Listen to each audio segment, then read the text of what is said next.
मेरे प्यारे बच्चों, अस्सलाम वालेकुम रहमतुल्लाहि बरकातुहू।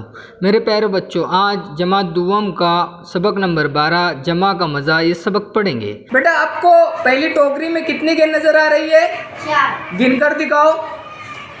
1 2 3 4। उसके बाजू की टोकरी में आपको कितनी गेंद नजर आ रही है? 3। गिनकर बताओ। 1 2 3। Very good. अब 4 गेंद में 3 गेंद जमा करने पर, मिलाने पर, इकट्ठा करने पर कुल कितनी गेंद होती है करके बताओ। 1 2 3। अब कुल गेंद गिनकर बताओ।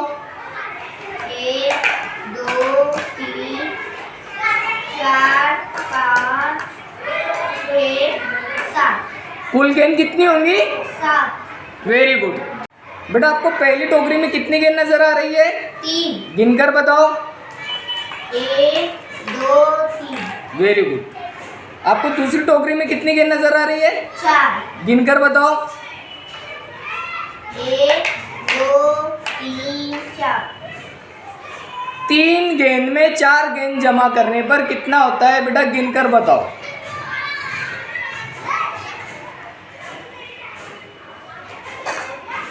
1 2 3 4 5 6 7। Very good. इसी तरह 3 जमा 4 7 होता है, उसी तरह 4 जमा 3 भी 7 होता है ना? मजे की बात। यानी तरतीब के बदलने के बावजूद जमा में तब्दीली नहीं होती।